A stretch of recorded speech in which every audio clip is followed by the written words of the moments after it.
بسم اللہ الرحمن الرحیم۔ سورۃ بقرہ آیت 119۔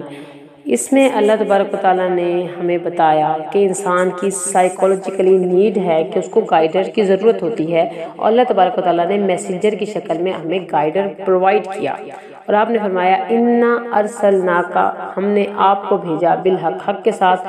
تو یہ پچھلی آیت کا جواب بھی ہے کہ ہم نے نبی کریم صلی اللہ علیہ وسلم کو ہم نے بھیجا ہے۔ کیوں بھیجا ہے؟ بشیرن و نذیرا، آپ کو خوشخبری دینے کے لیے اور ڈرانے کے لیے۔ انسان موٹیویٹ ہوتا ہے، انسان نگیٹ کرتا ہے، انسان ایکسیپٹ کرتا ہے، اس کو ٹیچر کی ایک لازمی ضرورت ہے۔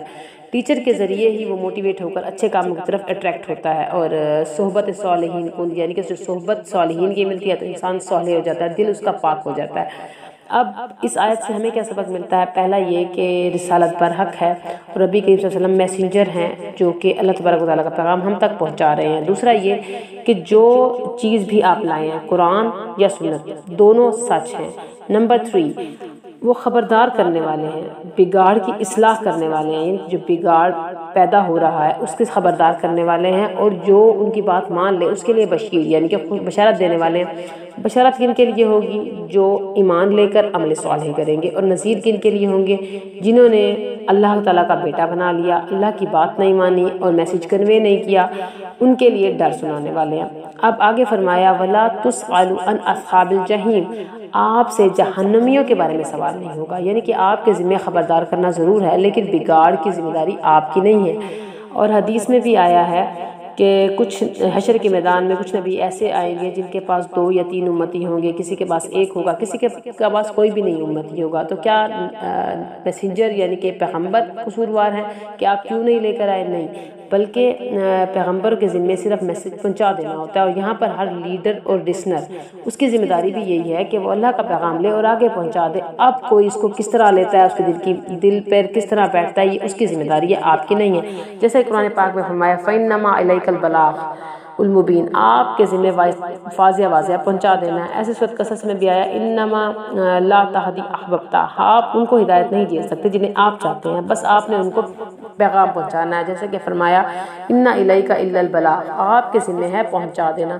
اور سورۃ الغاشیہ میں بھی آیا فذکر انما انت مذکر، کہ آپ نصیحت سنا دیجئے، لیس علیہم بمسیطر، آپ ان کے اوپر دروغہ نہیں ہے کہ وہ کیا کر رہے ہیں یا کیا نہیں۔ ہمارے لیے سبق کیا ہے کہ رسول کے وسلم نے ہم تک بات پہنچائی، اچھائی کی۔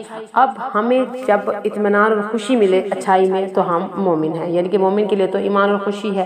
مسند احمد کی روایت ہے کہ جس کو اچھا کام کرے اور اس کو خوشی ہو، اور برا کام کرے تو اس کو برا لگے، تو وہ مومن ہے۔ اور ایمان کی علامت ہی یہی ہے کہ نیکی کرے تو آپ کا دل خوش ہو جائے، اور برائی کرے تو آپ کو برا لگے اور آپ اداس ہو جائیں، تو یہ یعنی کہ آپ کو آپ کی غلطی نظر آ جائے۔ تو انسان کے دل کے اندر ایک دیا جلتا رہتا ہے، اور اس کو ایک میسنجر کی ضرورت ہوتی ہے، میسج کنوے ہوتے ہی وہ اپنے کو آپ کو غلطی کو پہچان لیتا ہے، اور اچھائی کی توفیق مل جائے تو ہمیں شکر ادا کرنا چاہیے۔ اور ایک حدیث میں آیا ہے کہ یا عبادی انما ہی اعمالکم احصیٰ لکم، اے میرے بندے مجھ تک تمہارے اعمال پہنچتے ہیں اور میں ان کو گن کر کیٹیگرائز کر کر رکھ رہا ہوں، پھر پورا تمہیں واپس دیا جائے گا۔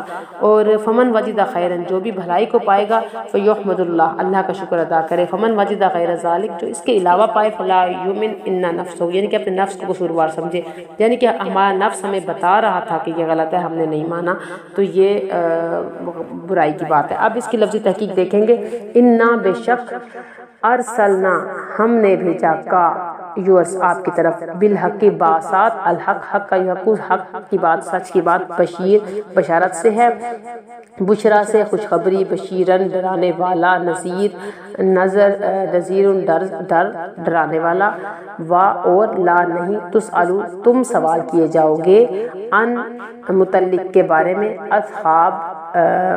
اصحاب لوگ کو کہتے ہیں لوگوں کو، الجحیم جو کہ فیلورز ہوں گے، جہیم جہنم کا ہی نام ہے، جہیم جہنم والوں کے بارے میں آپ سے سوال نہیں ہوگا۔ السلام علیکم ورحمۃ اللہ۔